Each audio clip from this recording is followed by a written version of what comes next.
Shalom jemaat terkasih, kiranya sukacita dan damai Kristus senantiasa mengalir bagi kita semua. Saya Tasya Angelita, hari ini akan menyampaikan kegiatan untuk sepekan ke depan. Mari kita merasakan lawatan Tuhan melalui program Pelita Hidup yang disiarkan melalui YouTube GBI Bethel Kelapa Gading yang diadakan setiap hari Senin sampai Sabtu pukul 5 pagi. Doa adalah nafas kehidupan bagi orang percaya. Kami mengundang seluruh jemaat untuk dapat mengikuti kegiatan doa ini. Doa pagi diadakan setiap hari Senin sampai Sabtu pukul 6 sampai 7 pagi, diadakan secara online melalui aplikasi Zoom. Doa malam diadakan setiap hari Jumat pukul 7 malam di gereja lantai 2. Menara Doa Sinode GBI setiap hari Sabtu pukul 6 sampai 7 pagi secara online melalui aplikasi Zoom. Menara Doa Onsite setiap hari Sabtu pukul 9 pagi di gereja lantai 1. Dan berikut seluruh kegiatan ibadah yang dapat jemaat ikuti. Mari kita mengarahkan kepada anak-anak untuk semakin mengenal pribadi Yesus. Ibadah Bethel Kids diadakan setiap hari Minggu pukul 10 di ruangan lantai 3. Ibadah onsite Bethel Youth dan Bethel Teens diadakan setiap hari Sabtu pukul 5 sore di ruang lantai 1. Mari anak-anak muda bergabung dalam ibadah ini dan kita akan bertumbuh bersama-sama. Ibadah WBI Wanita Bethel Indonesia hari Rabu 31 Mei 2023 pukul 11 pagi melalui aplikasi Zoom. Ibadah akan dilayani oleh hambanya PDP Nova Tombuku dengan tema Roh Kudus. Mari para wanita Bethel dapat hadir dalam ibadah ini. Ibadah BSM Bethel Senior Ministry hari Kamis kedua dan keempat setiap bulannya pukul 10.30 pagi.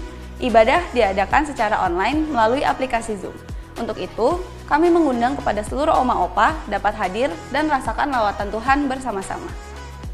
Ibadah Raya GBI Bethel Kelapa Gading, Minggu 4 Juni 2023, ibadah pukul 8 dan 10 pagi akan dilayani oleh hambanya Pendeta Himawan Hadiraharja dengan tema Penerimaan dan Pengampunan dalam Keluarga. Segenap tim gembala, pengurus, dan jemaat mengucapkan selamat atas lahirnya Wistan Goifal Wijaya, putra kedua dari Bapak Kris dan Ibu Fania. Tuhan Yesus memberkati. Shalom jemaat Tuhan, dalam ibadah minggu ini, saudara dapat berkontribusi untuk memberikan persembahan khusus yaitu persembahan diakonia. Persembahan diakonia diperuntukkan untuk mensupport jemaat GBI Bethel Jakarta dan Bekasi yang mengalami kesulitan ekonomi, serta mendukung aksi sosial bagi orang-orang yang membutuhkan. Persembahan diakonia dapat Anda salurkan melalui nomor rekening berikut yaitu Bank BCA 413 3045 981 atas nama Gereja Bethel Indonesia. Tuhan Yesus memberkati. Demikian Bethel News minggu ini. Tetap kuat dalam Kristus dan percayalah bahwa rancangan Tuhan dalam hidup kita sempurna adanya.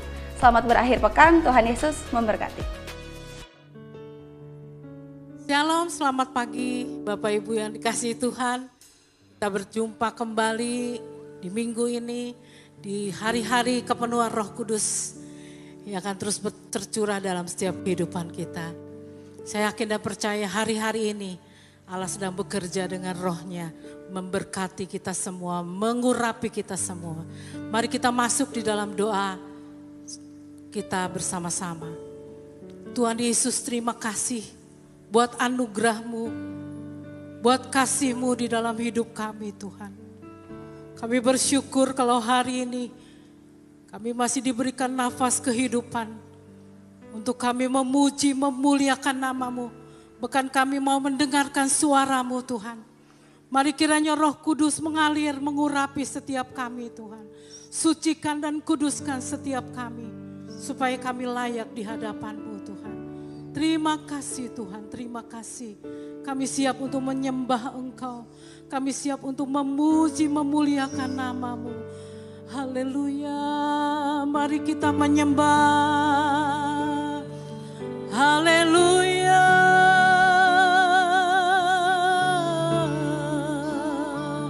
Terima kasih Tuhan. Haleluya.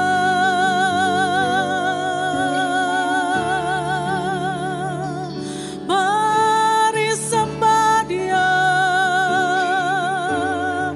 Haleluya. Allah Roh Kudus.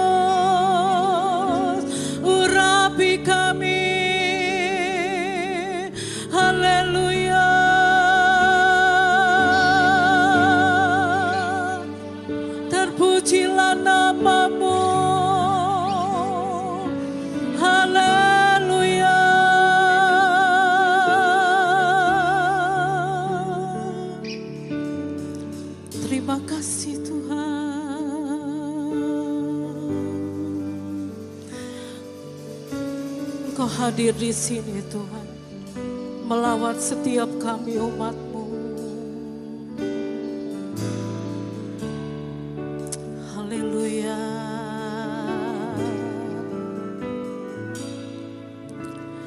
Roh Kudus, Kau hadir di sini. Roh Kudus, ku mengasihi-Mu. Kau lembut, Kau manis, Kaulah penghiburku, penolongku, diutus Bapakku. Roh Kudus, Roh Kudus, Kau hadir di sini.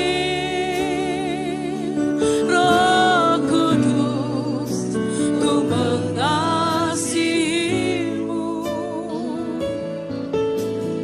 Kau lembut, Kau manis, Kaulah penghiburku, penolongku, diutus Bapakku. Katakan, ku buka hati untuk Roh-Mu Tuhan. Ku buka hati menyembah-Mu Yesus. Jamahlah kami, penuhi kami dengan kuasa Allah Maha Tinggi.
Engkau menjamah hidup kami. Engkau menjamah hati kami Tuhan. Biar kekudusan Tuhan mengalir melimpah di dalam hidup kami. Kami mau meninggikan Engkau. Kami mau menyanjung Engkau Tuhan. Bahkan kami mau bersorak bagi Engkau Tuhan. Engkau duduk diam di tengah-tengah pujian kami Tuhan. Layakan kami Tuhan. Ya Roh Kudus mengurapi setiap kami. Setiap pribadi kami saat ini. Sebab kami rindu hadirat-Mu bekerja saat ini. Terima kasih Tuhan. Dalam nama Yesus. Haleluya. Amin. Puji Tuhan, kita beri kemuliaan untuk Tuhan. Amin. Anggur baru akan tercurah di dalam kehidupan kita. Amin. Haleluya. Oh haleluya. Roh Kudus tercurah bagi kita semua. Amin.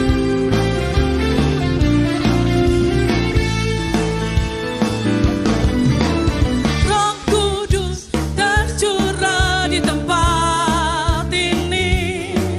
Urapannya yang ajaib memulihkan umatnya. Roh Kudus tercurah bagi gerejanya, membangkitkan umat pilihannya. Katakan hari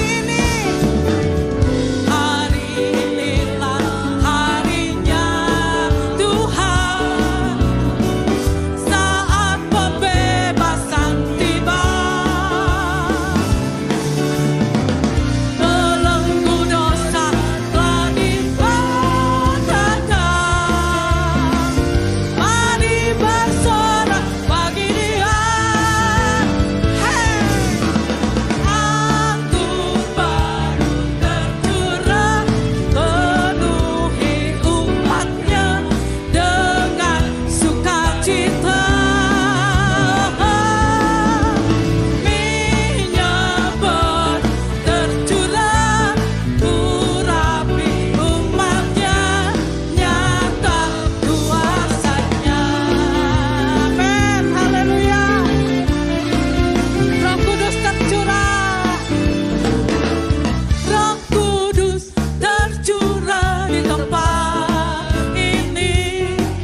Urapannya yang ajaib memulihkan umatnya. Roh Kudus tercurah bagi gerejanya, membangkitkan umat pilihannya. Hari ini, amin. Hari ini harinya Tuhan, saat pembebasan tiba. Kau dibebaskan, haleluya. Belenggu dosa telah dipatahkan. Mari bersorak bagi Dia. Hey, anggur baru. Ya, amin.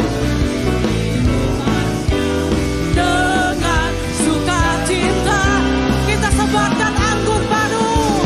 Minyak baru tercurah, urapi umatnya, nyata kuasanya. Anggur baru. Anggur baru tercurah. Ya, amin. Sukacita. Minyak baru tercurah, urapi umatnya, nyata kuasanya. Nyata kuasanya. Amin. Nyata kuasanya. Amin. Oh haleluya. Haleluya. Lagu ini mengatakan belenggu akan dilepaskan. Belenggu akan dipatahkan di dalam nama Yesus. Hari ini kita adalah orang-orang yang lebih dari pemenang. Kalau saudara datang dengan alat,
Terima kasih. Haleluya. Terima kasih. Haleluya. Haleluya.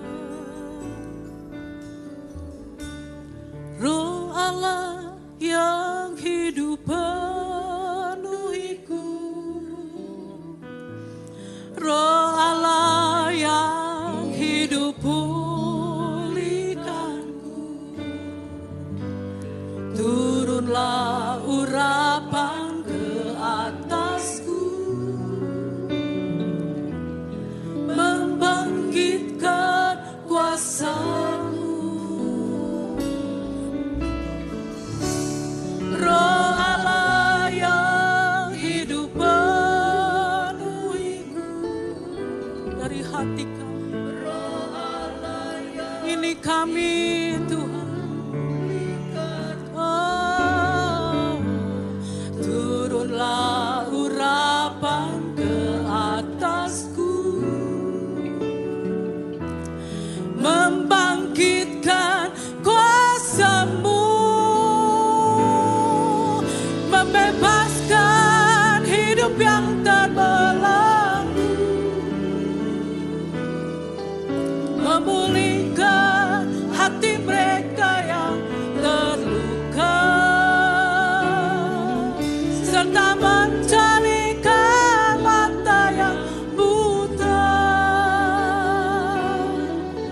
Jadikan hidupku alat-Mu, dipenuhi urapan baru, menyatakan kebesaran kuasa-Mu.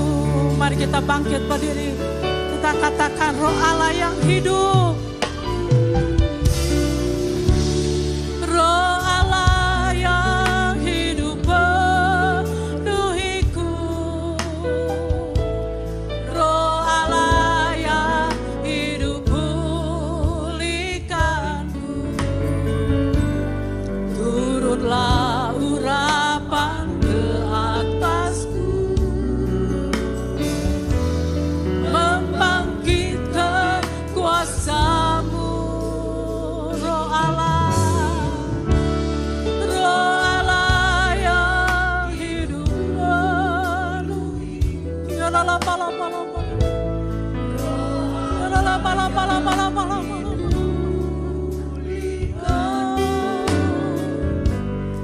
Turunlah urapan ke atasku, membangkitkan kuasa-Mu, membebaskan hidup yang terbelenggu, memulihkan hati mereka yang terluka, serta menjadikan mata yang buta. Jadikan hidupku alat-Mu, dipenuhi urapan baru, menyatakan kebesaran kuasa-Mu. Saya undang hamba-Nya, membebaskan hidup yang terbelenggu, memulihkan hati mereka yang terluka, serta menjadikan mata yang buta. Jadikan hidupku alat-Mu, dipenuhi urapan baru, menyatakan kebesaran kuasa-Mu, menyatakan kebesaran kuasa-Mu, menyatakan kebesaran kuasa-Mu.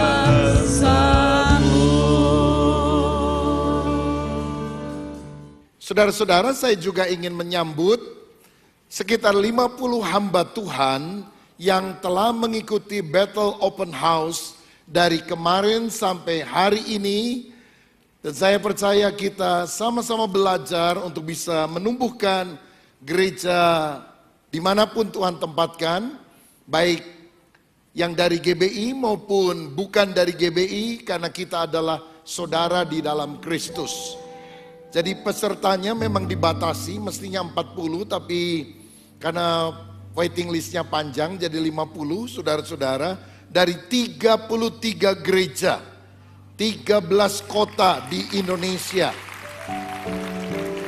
Deli Serdang, Batam, Jambi, Tangerang, Jakarta, Bogor, Cianjur, Bandung, Semarang, Mojokerto, Surabaya, Palu, Polewali Mandar, Manado. Haleluya, puji Tuhan. Doa dan harapan saya untuk rekan-rekan hamba Tuhan, kiranya selama 2 hari kita di sini kita mendapatkan berkat rohani dan mengalami impartasi kuasa Roh Kudus. Pada akhir Juni nanti rencananya kita akan mengadakan batch yang kedua. Dan tentu peserta yang berbeda supaya kita bisa sama-sama belajar. Tapi setelah ini pun masih ada coaching yang dilakukan secara umum. Dan kalau ada gereja yang berminat untuk mengikuti coaching secara lebih personal, lebih private, maksudnya dari satu gereja lokal, kita juga akan memberikan masukan, bahan-bahan, dan ada diagnosa kesehatan gereja yang memang harus diisi. Lalu kita berusaha memberikan petunjuk bagian-bagian apa yang kurang, yang perlu dilengkapi, sehingga semua gereja di Indonesia bisa mengalami pertumbuhan bersama. Haleluya. Baik, dalam ibadah 1 dan 2 ini saya akan menyampaikan firman dengan judul diproses lebih sabar. Dalam ibadah 3 dan 4 saya akan menyampaikan firman dengan judul diproses lebih tabah. Mesti sabar dan tabah dalam segala tantangan. Kalau saudara mengikutinya lewat YouTube, saudara bisa ketik sekarang diproses lebih sabar. Saudara yang ada di gereja bisa ucapkan bersama saya 2, 3, diproses lebih sabar. Saya mau diproses lebih sabar. 2, 3, saya mau diproses lebih sabar. Kasih tahu kiri kanan, kamu harus diproses lebih sabar. 2, 3, kamu harus diproses lebih sabar. Mari kita baca Kolose pasal 3 ayat 12 sampai ayat 13 yang berbunyi demikian. Karena itu sebagai orang-orang pilihan Allah yang dikuduskan dan dikasihinya, kenakanlah belas kasihan, kemurahan, kerendahan hati, kelemah lembutan, dan kesabaran. Sabarlah kamu seorang terhadap yang lain dan ampunilah seorang akan yang lain apabila yang seorang menaruh dendam terhadap yang lain. Sama seperti Tuhan telah mengampuni kamu, kamu perbuat jugalah demikian. Amin. Sebagai orang-orang Kristen seharusnya kita memiliki karakter yang makin hari makin serupa seperti Yesus. Karena Kristen artinya pengikut Kristus. Masalahnya kadang-kadang kita menyebut diri sebagai pengikut Kristus tapi sifatnya tidak mirip seperti Kristus. Nama kita terlalu bagus. Ada orang pergi ke restoran, disodori menu, dia baca, dia tertarik kepada salah satu menu. Es samudra hitam. Wah, keren namanya. Begitu dia pesan, yang datang saudara tahu apa? Es cincau, saudara-saudara. Es samudra hitam. Kondisinya tidak seperti namanya. Saya dulu waktu masih di Tasik, kadang kalau pelayanan ke Jakarta naik bus.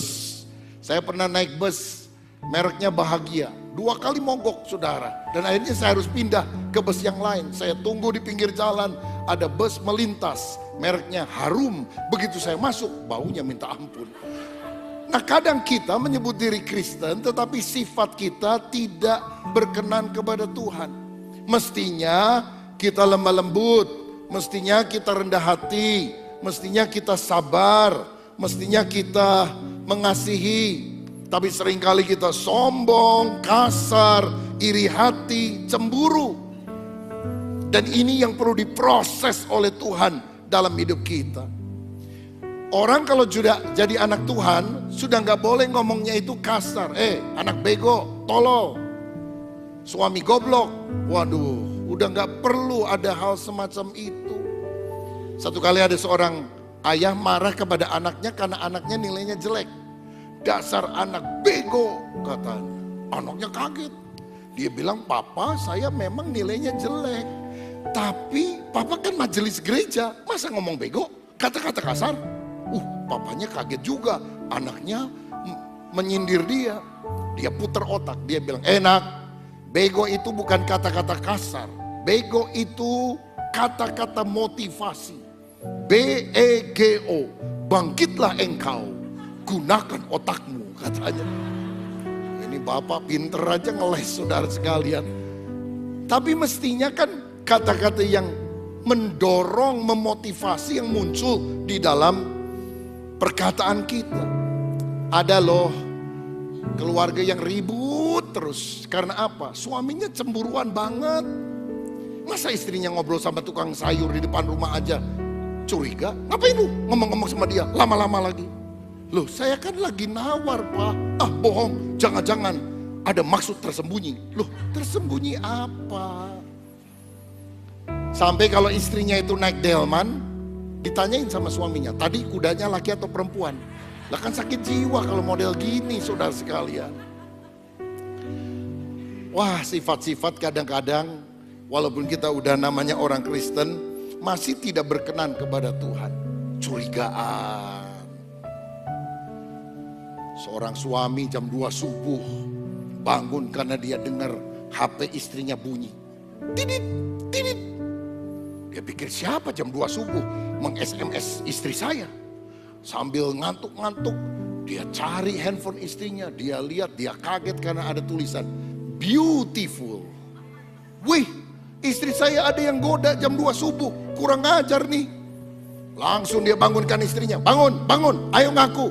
Siapa yang kasih tulisan beautiful? Istrinya juga bingung. Gosok-gosok mata, ngantuk berat. Dia baca. Dia pukul pundak suaminya. Jangan gampang nuduh ya. Baca yang bener. Ini bukan beautiful, baterai full. Rupanya dia punya aplikasi, saudara sekalian. Jadi kalau sudah full bunyi supaya bisa dicabut itu kabelnya. Loh, kadang-kadang kita ini udah ngaku diri Kristen, murid Yesus, tapi sifat kita ini loh yang masih perlu diproses. Karakter kita yang masih harus dibentuk oleh Tuhan. Makanya saya hari ini mau mengajak saudara melihat sebuah profil murid Tuhan Yesus yang namanya Yohanes. Bagaimana Tuhan memproses hidupnya. Yohanes itu adalah nelayan yang menjala ikan di Danau Galilea. Saudaranya Yakobus, Yohanes dan satu lagi Petrus kemudian menjadi 3 murid utama dari Yesus. Waktu Yesus pergi ke Taman Getsemani yang dibawa 3 serangkai ini, Yohanes, Yakobus dan juga Petrus. Yohanes inilah penulis Injil Yohanes, surat 1, 2, 3 Yohanes dan juga Wahyu. Saudara-saudara, dia disebut sebagai murid yang kekasih. Dia adalah satu-satunya murid yang berani bersandar di dada Yesus. Kenapa dia disebut sebagai murid yang terkasih? Apakah karena karakternya paling bagus? Apakah karena sifatnya paling mirip seperti Yesus? Kalau kita lihat dalam Alkitab, ternyata walaupun dia murid Yesus, karakternya itu tidak baik, saudara. Yang pertama, saya melihat Yohanes itu orang yang egois. Orang yang mementingkan dirinya sendiri. Matius 20 ayat 20 dan 21 berkata, maka datanglah ibu anak-anak Zebedeus serta anak-anaknya itu kepada Yesus. Lalu sujud menyembahnya untuk meminta sesuatu kepadanya. Kata Yesus, apa yang kau kehendaki? Jawabnya, berilah perintah supaya kedua anakku ini boleh duduk kelak di dalam kerajaanmu. Yang seorang di sebelah kananmu dan yang seorang lagi di sebelah kirimu. Ibunya Yohanes dan Yakobus datang Nama ibunya ini Salome, saudara. Suaminya namanya Zebedeus. Dan saudara perlu tahu, Salome ini adalah saudaranya dari Maria, ibunya Yesus. Sehingga kalau boleh dibilang, Salome ini adalah bibinya Yesus. Nah, ini dua orang anak pakai jurus nepotisme. Majuin emaknya untuk ngomong sama Yesus supaya mereka bisa duduk di kiri dan kanan ketika Yesus memerintah kelak di dalam kerajaan sorga. Saudara-saudara, bahkan sebetulnya kalau kita baca ayat paralelnya dalam Markus 10 ayat 35 dikatakan demikian. Lalu Yakobus dan Yohanes, anak-anak Zebedeus, mendekati Yesus dan berkata kepadanya, yang ngomongannya sama, minta duduk sebelah kiri, sebelah kanan. Ada perbedaan antara Matius dan Markus. Matius bilang ibunya, Yohanes dan Yakobus yang minta, sedangkan Markus bilang Yakobus dan Yohanes yang minta. Yang benar yang mana? Saya perlu jelaskan begini, saudara, bahwa Matius itu adalah saksi mata, murid Yesus langsung. Jadi dia tahu yang minta itu ibunya. Tetapi Markus itu bukan saksi mata. Markus adalah seorang penulis yang masih muda pada zaman itu, yang menulis atas dasar sumber beritanya adalah Petrus. Sehingga para penafsir Alkitab seringkali berkata bahwa Injil Markus bisa juga disebut Injil Petrus yang dicatat oleh Markus. Nah, jadi tentu ada persepsi di dalam diri Petrus ketika memberikan petunjuk apa yang harus ditulis oleh Markus. Tulis Markus. Walaupun yang maju ibunya, otaknya biang keladinya itu anaknya. Yang pengen itu bukan mamanya, anaknya. Lalu supaya berhasil nggak ditolak oleh Yesus, nepotisme itu dimajuin bibinya. Ponakan, Yesus mesti denger ya sama bibi ya. Ini kan saudara kamu nih, dudukan kiri dan kanan. Marah semua murid yang lain. Dan saya rasa yang paling malah adalah Simon Petrus. Kenapa marah? Kan 3 serangkai. Yakobus, Yohanes, Petrus. Lah kalau 2 sudah di kiri kanan, dia di mana? Di belakang kan saudara. Petrus bilang kurang ajar nih orang, egois banget. Dia juga iri karena dia mau duduk di sebelah kiri kanan, saudara-saudara ya. Dan orang kan sekarang juga selalu ingin doanya kan selalu ingin duduk di sisi kiri dan kanan. Kiranya diterima di sisi Tuhan. Oh, udah berapa miliar orang mati, saudara, sisinya udah banyak banget sebetulnya. Nah, kadang inilah sifat kita, egois, mementingkan diri sendiri. Pusatnya adalah aku. Doa-doa kita adalah supaya kita yang mendapatkan berkat. Berkati rumah saya, keluarga saya, istri saya, anak saya, mobil saya, ayam saya, kucing saya. Padahal pusat Injil adalah Kristus. Pusat alam semesta adalah Kristus. Kita ini bukan pusatnya, kita bukan center. Christ is the center. Sehingga sebetulnya kita ini harus bilang, apa sih, bukan bilang gini, apa sih untungnya saya jadi pengikut Yesus? Tapi kita mesti bilang, apakah hidup saya menguntungkan kerajaan sorga atau tidak?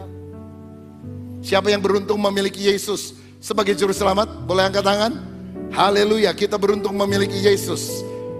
Tapi pertanyaan yang lebih penting, kira-kira Yesus untung gak ya punya anak model saudara? Apakah sorga dirugikan karena kehidupanmu, karena sifat kita yang egois, yang menganggap diri lebih hebat, lebih layak dibandingkan dengan yang lain? Kalau gak percaya, coba gini ya, kalau saudara foto sama teman-temanmu, 10 orang, ceklek, jadi nih fotonya. Yang saudara cari di foto itu siapa? Wajah siapa? Diri sendiri. Foto sama pendeta, begitu selesai, yang dilihat wajah pendeta atau bukan?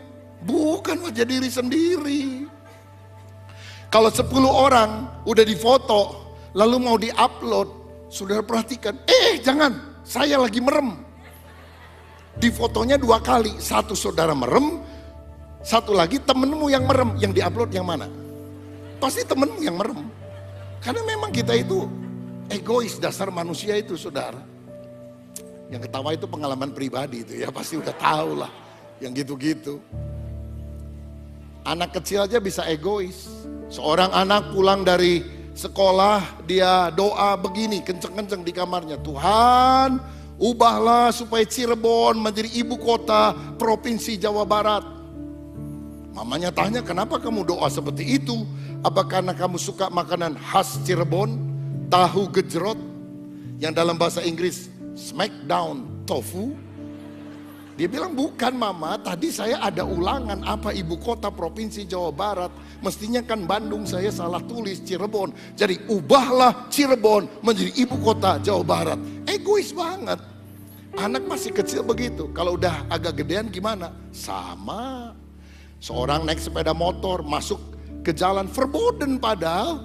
Tapi biasanya juga gak ada pemeriksaan, gak ada polisi. Maju aja dia set.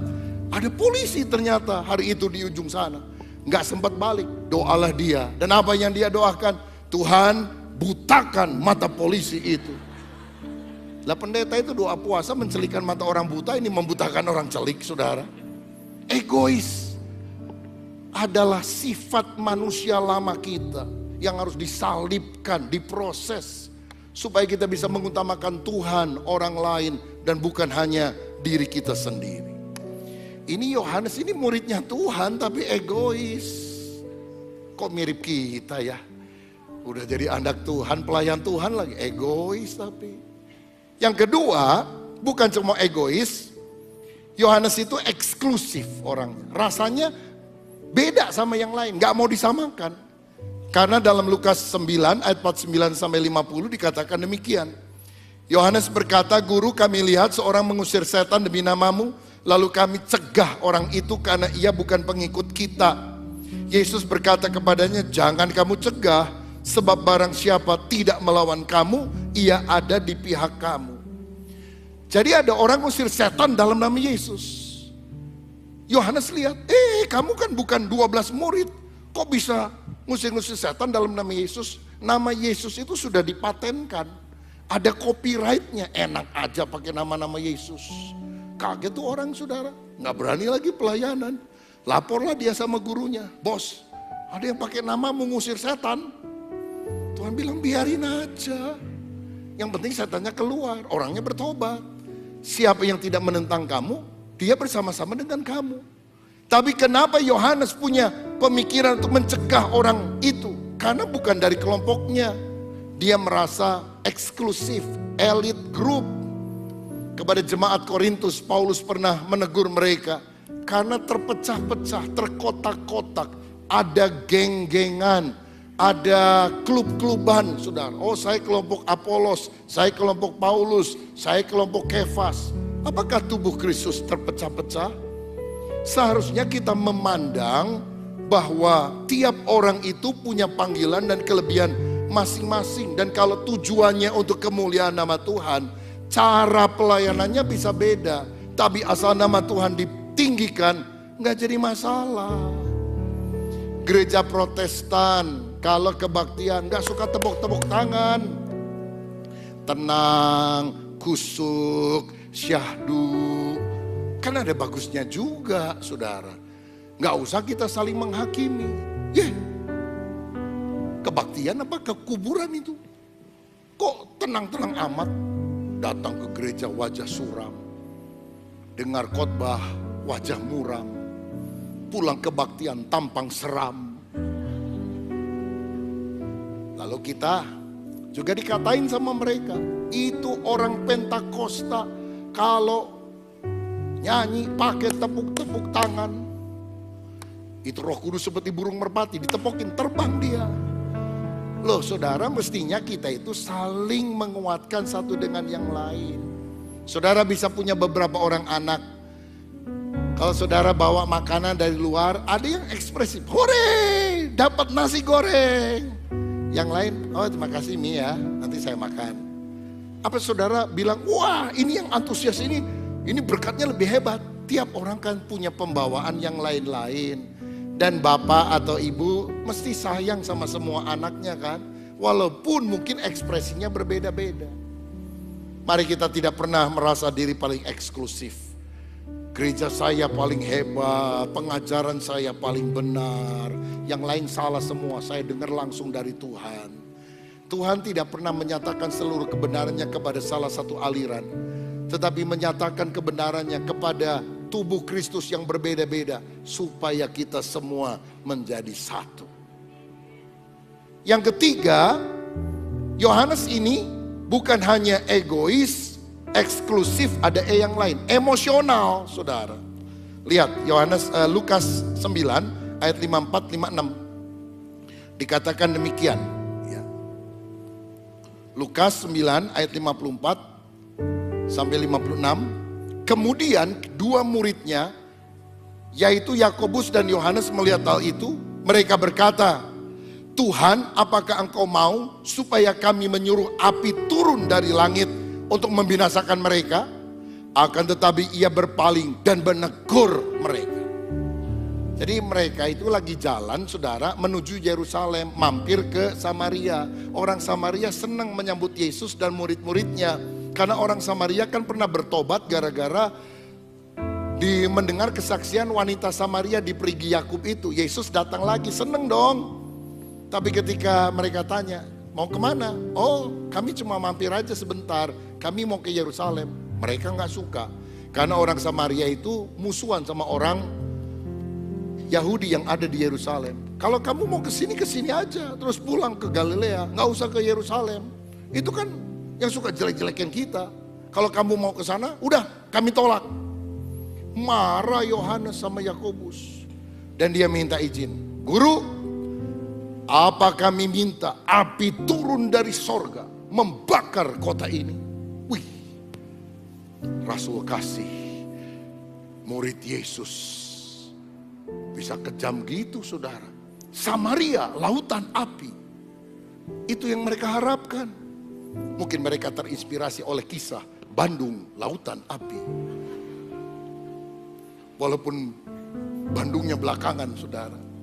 Yesus menegur mereka. Kata menegur yang dipakai di dalam bahasa aslinya, itu kata yang sama ketika Yesus menegur orang yang kerasukan setan. Menegur setan dari seseorang. Ditegur seperti dia mengusir setan. Karena apa? Ada spirit yang berbeda, yang aku gak suka. Muridnya Yesus gak seperti itu. Tapi mereka adalah orang yang emosional, gampang marah. Makanya di dalam Markus 3 ayat 17, Yesus pernah menggelari Yakobus dan Yohanes ini sebagai Boanerges. Artinya anak guru. Tahu guru? Petir, halilintar, geledek. Istri cerewet, duar.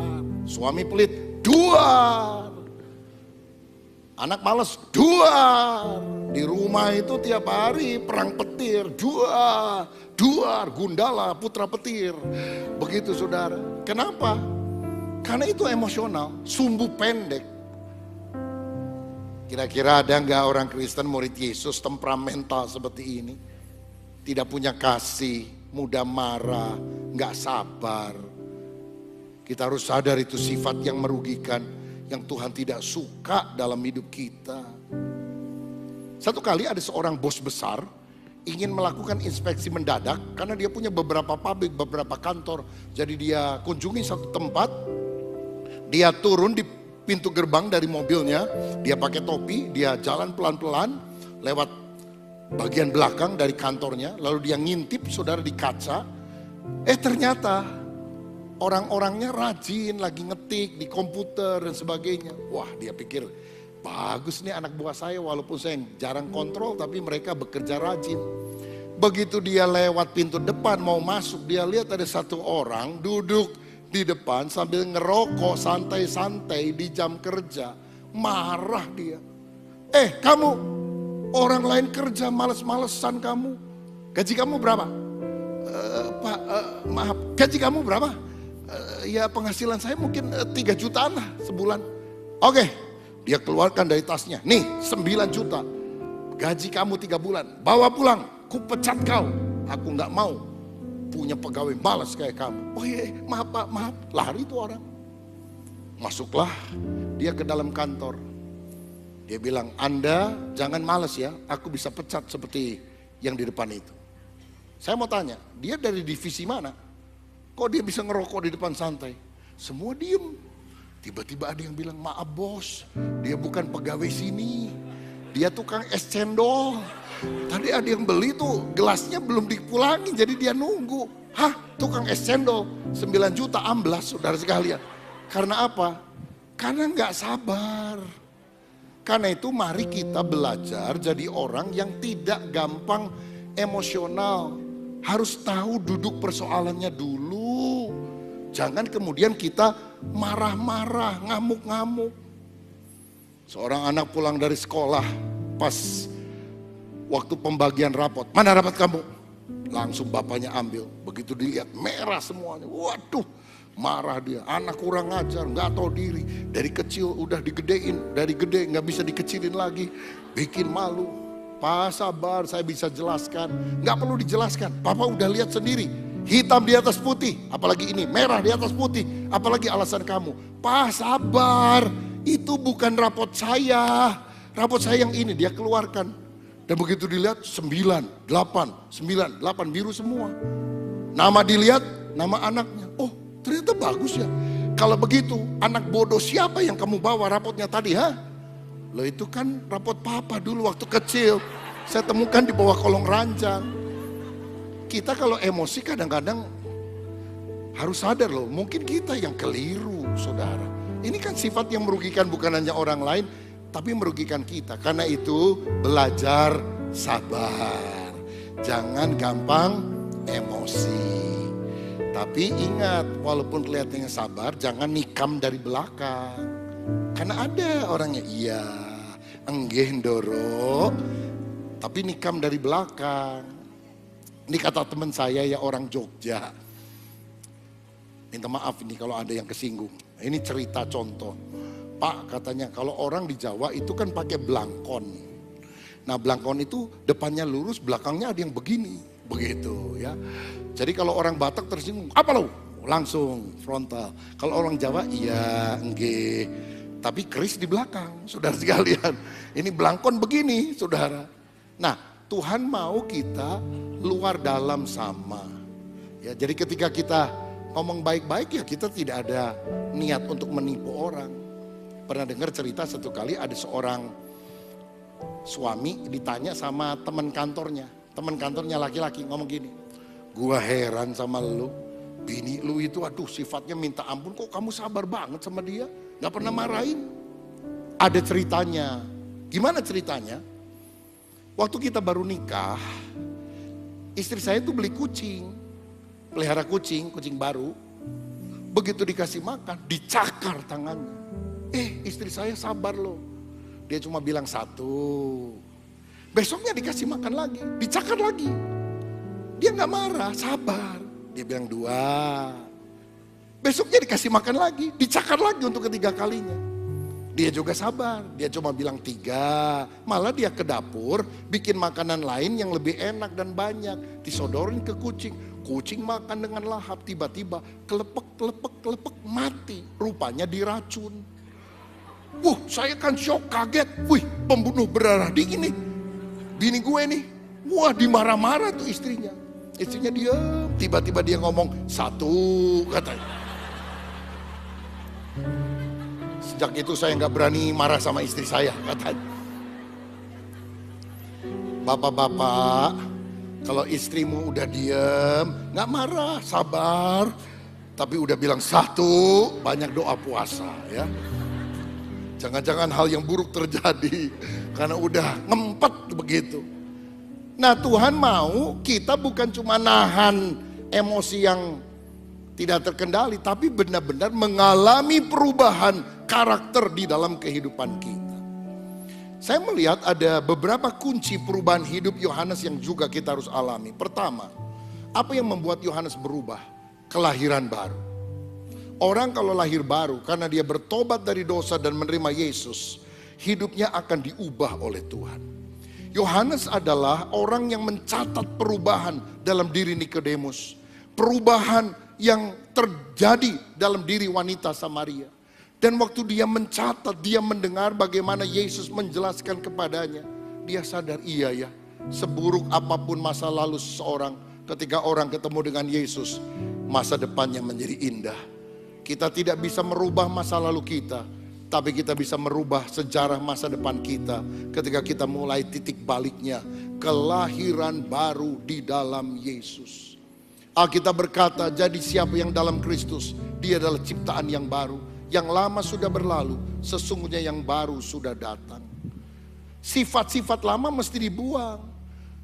Jangan bilang, saya dari sononya udah begini, mau apa? Loh, sono sebelah mana? Kan dalam Kristus sudah berubah menjadi baru. Lihat 2 Petrus 1 ayat 4. Dengan jalan itu ia telah menganugerahkan kepada kita janji-janji yang berharga dan yang sangat besar, supaya olehnya kamu boleh mengambil bagian dalam kodrat ilahi dan luput dari hawa nafsu duniawi yang membinasakan dunia. Orang kalau belum lahir baru, hawa nafsu itu ada dalam dirinya. Kalau dia sudah bertobat lahir baru, bukan hawa nafsu, kodrat ilahi. Berjalan dalam kebenaran, kekudusan seperti yang Tuhan kehendaki. Saudara menjadi orang yang ke gereja belum tentu mengalami kelahiran baru. Tapi hari ini bukalah hatimu, bertobat dari segala dosamu. Jadikan Yesus sebagai Tuhanmu. Supaya hati kita dirubah 180 derajat oleh Kristus. Yang lama berlalu, yang baru sudah datang. Siapa yang rindu menjadi ciptaan baru dalam Yesus? Berikan kemuliaan untuk Tuhan kita. Katakan bersama, saya ciptaan baru dalam Kristus. 2, 3. Saya ciptaan baru dalam Kristus. Saudara yang melihat lewat YouTube, ketik juga, saya ciptaan baru dalam Kristus. Sekali lagi, saya ciptaan baru dalam Kristus. Kelahiran baru itu mengubah hidup kita secara radikal. Yang kedua, keintiman dengan Yesus itu mengubah hidup kita secara radikal. Kalau saudara membaca Alkitab, ada 4 Injil, Matius, Markus, Lukas, Yohanes. 3 Injil pertama disebut sinoptik, artinya sama. Karena cara pandangnya sama, lebih banyak menulis tentang mujizat Yesus, karya Yesus, pekerjaan Yesus. Yohanes tidak digolongkan sebagai Injil sinoptik karena berbeda. Apa bedanya? Kalau lain mencatat perbuatan Yesus, karya Yesus, Yohanes mencatat perkataan-perkataan Yesus. Pembicaraan Yesus dengan wanita Samaria, pembicaraan Yesus dengan Nikodemus, itu hanya Injil Yohanes yang mencatat. Dan Yohanes tidak mencatat kelemahan-kelemahan dirinya. Kalau saudara perhatikan, ayat-ayat yang saya ambil dari Matius, dari Markus dan sebagainya tentang kelemahan daripada Yohanes, dia nggak nulis tentang dirinya, saudara. Teman-temannya yang nulis. Karena kita biasanya suka punya blind spot, satu sisi buta yang kita tidak bisa lihat dan orang lain yang bisa lihat kita, dan orang lain yang bisa menunjukkannya. Nah, saudara, jadi Yohanes itu adalah murid yang lebih sering mencatat perkataan Yesus. Karena dia selalu duduk dan mendengar apa yang Yesus sampaikan. Dan ketika engkau mengizinkan firman Tuhan terus datang dalam hidup kita, itu akan mengubah pola pikir, itu akan mengubah hidup kita. Setiap hari hiduplah dalam doa, setiap hari hiduplah dalam pembacaan firman. Kita akan diubah dalam hadiratnya. Yang benar yang mana? Saya harus hidup benar dulu baru masuk hadirat Tuhan? Atau saya harus hidup dalam hadirat Tuhan, maka hidup saya yang gak benar jadi benar? Apa kunci masuk hadirat Tuhan? Bukan hidup benar. Kunci masuk hadirat Tuhan adalah darah Yesus, kata Alkitab. Darah Yesus yang melayakkan kita untuk masuk di dalam hadirat Allah. Karena itu kalau kita berdosa, minta darahnya menyucikan kita. Dan selalu berada di hadirat Tuhan. Walaupun kau masih punya kekurangan, selalu hadirat Tuhan, hadirat Tuhan. Ia membersihkan, firman menyucikan, firman menguduskan. Setiap hari saya ada program doa pagi di YouTube GBI Battle. Jam 5 sampai setengah 6, cuma 30 menit, saudara. Ada pujian, ada firman Tuhan. Saya bahas Injil Yohanes. Ya, setiap ayat eksposisi, menggali, karena ayat firman itu ternyata punya kedalaman. Ada banyak mutiara yang berharga. Ini sudah sebulan lebih, baru Yohanes pasal 2, saudara. Karena apa? Itu firman ketika digali luar biasa.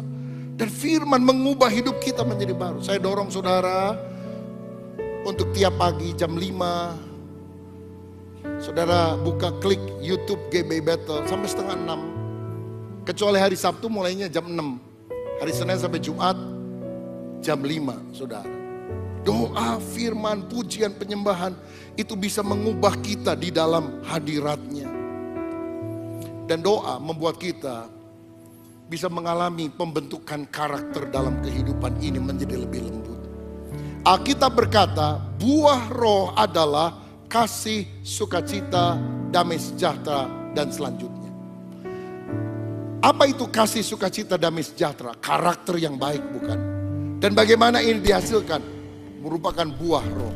Ketika kita hidup dekat dengan Roh Kudus, karakter kita disucikan, dibersihkan oleh Tuhan. Kalau saudara bawaannya hari-hari ini berantem aja, ribut aja. Bahkan mungkin sebelum kebaktian ini, saudara tadi di mobil berantem. Atau di rumah saudara berantem. Begitu mau masuk gereja berantem. Begitu mau naik eskalator, saya bilang gencatan senjata. Nanti setelah kebaktian kita lanjutkan lagi. Saudara-saudara, kalau engkau mengalami itu hari-hari ini, itu cirinya apa? Saudara gak dekat sama Tuhan. Sebab waktu engkau doa nyembah, istri haleluya, ku menyembahmu, haleluya. Makanya nyembah Tuhan, setel kaset lagu rohani.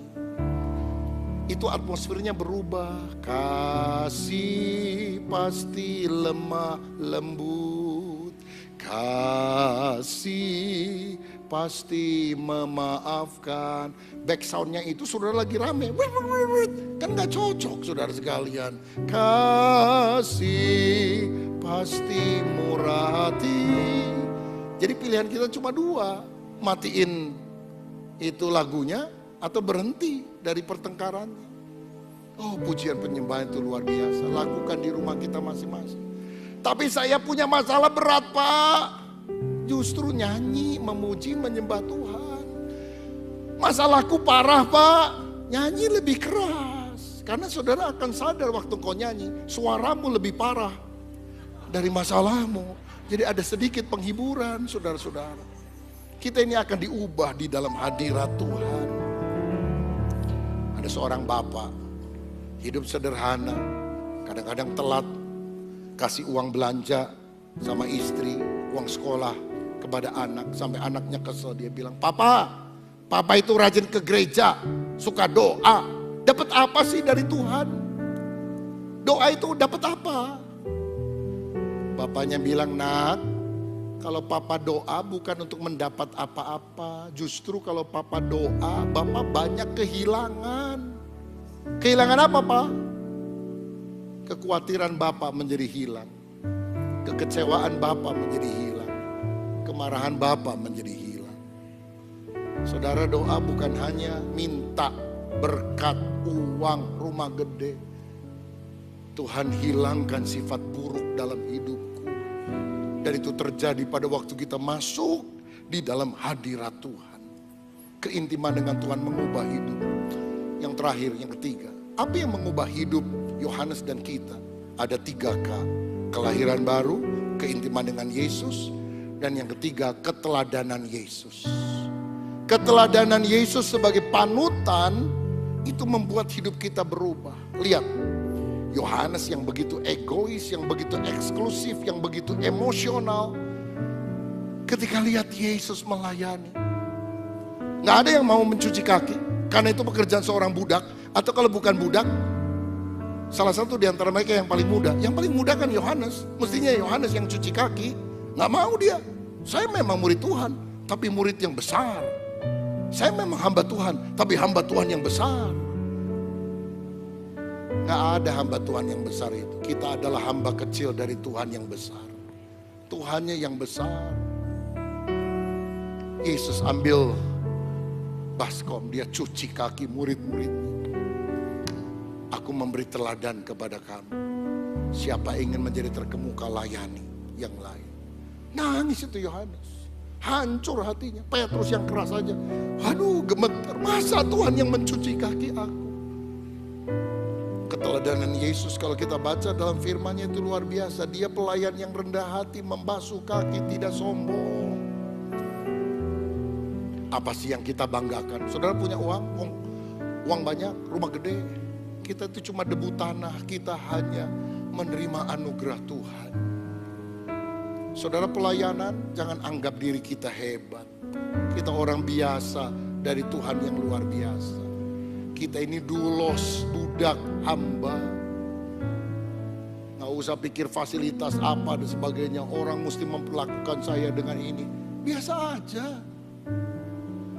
Kita budak kok, kita bukan selebriti. Kita bukan pesohor, kita hamba. Teladan kita Tuhan Yesus. Biar kita rendah hati di hadapan Tuhan. Yang kedua, Yesus penuh kasih dan pengampunan.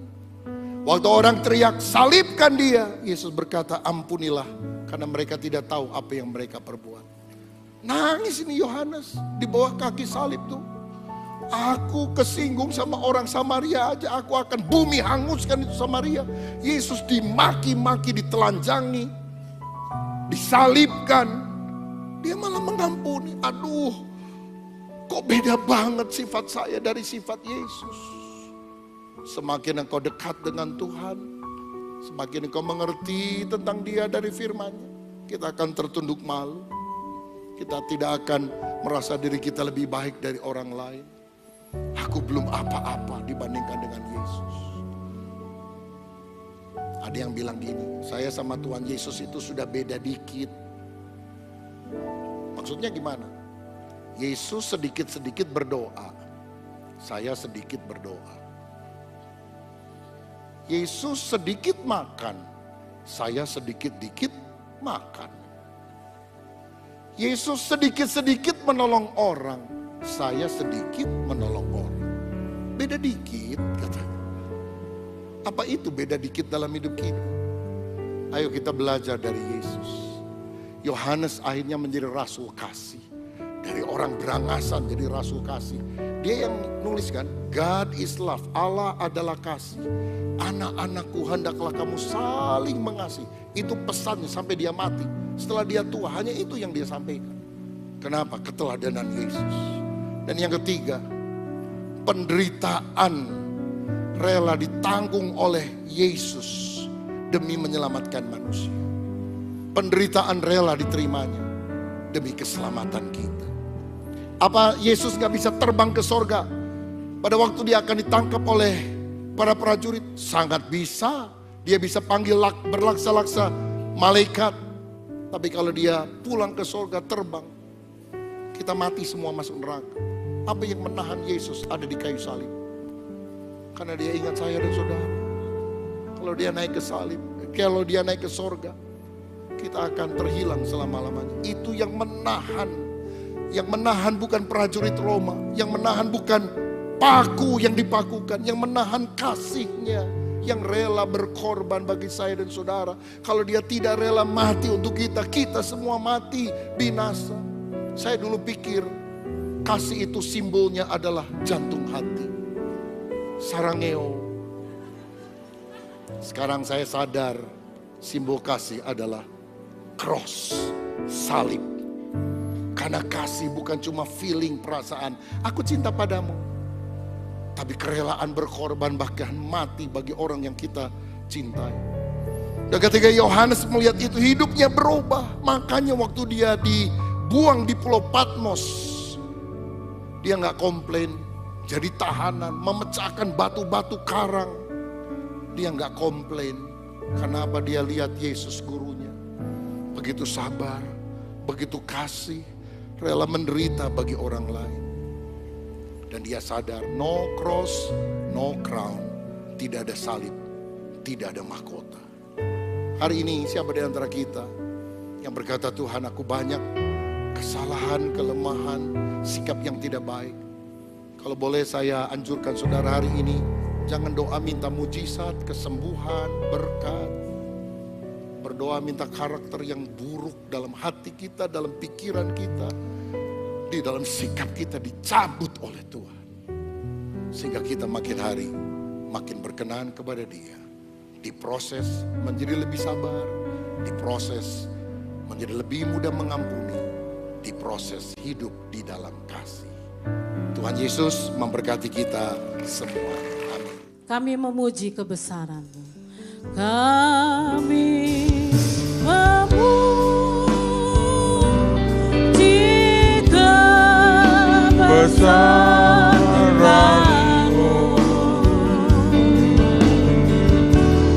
Ajaib Tuhan,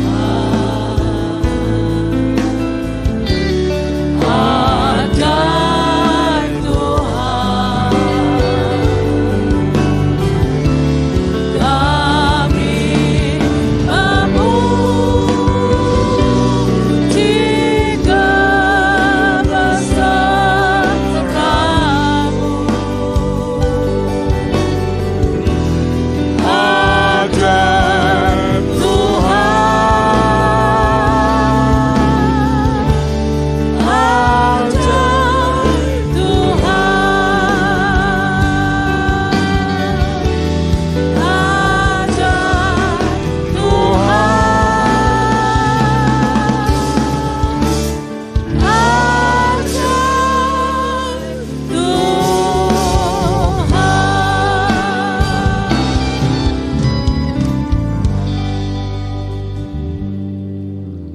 Terima kasih Tuhan, kalau pagi ini kami diberkati oleh Engkau dengan firman yang Engkau berikan kepada kami, supaya kami tidak khawatir akan kehidupan kami. Tuhan selalu menyertai dan menolong dan menyelesaikan semua masalah kami. Berkat-Mu juga bagi kami semua ya Tuhan, yang Engkau telah menolong, menyertai di dalam hidup ini. Tuhan, biarlah kami boleh benar-benar tidak khawatir dan Tuhan memberkati dalam kehidupan kami. Ya Tuhan, kasih-Mu menyertai dalam hidup kami. Berkati akan gembala kami, Tuhan tolong sertai Bapak Julius Zak Abraham, Bapak Ruben Abraham, dan Pak Suwito. Tuhan berkati dalam kehidupan mereka untuk melayani kami semua sebagai gembala-gembala kami. Terima kasih Tuhan, kami juga berdoa untuk bangsa dan negara kami. Berkati Tuhan bangsa dan negara kami, biarlah kami boleh menjadi negara yang maju, dan Kau berkati akan pemerintahan bangsa kami dari Presiden, ya Tuhan Wakil Presiden, para Menteri, ya Tuhan kami percaya Tuhan menyertai, sehingga bangsa ini boleh melihat akan kemuliaan-Mu, dan benar-benar bangsa Indonesia ini menjadi negara yang maju, dan Engkau berkati di dalam kehidupan kami, dalam kehidupan bangsa dan negara ini. Terima kasih Tuhan atas kasih-Mu yang selalu menyertai kita sekalian, kami sekalian.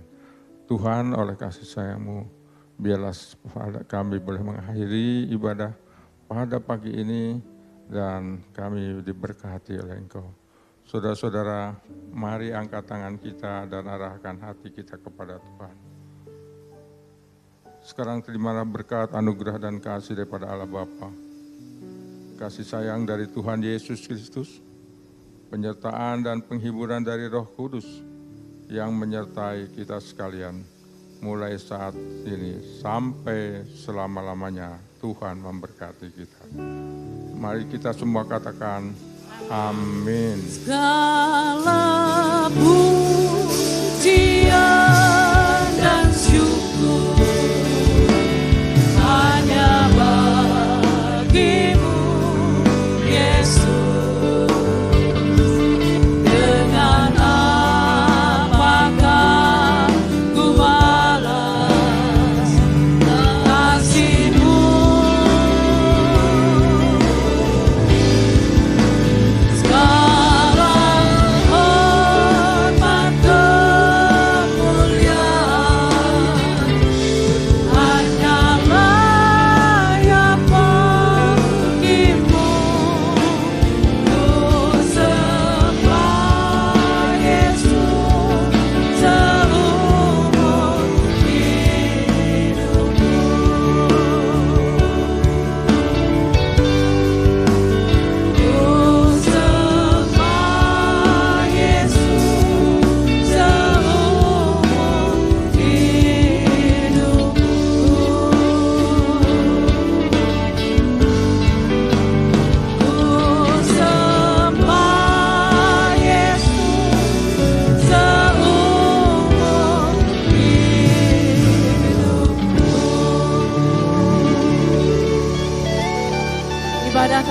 selesai. Tuhan Yesus memberkati.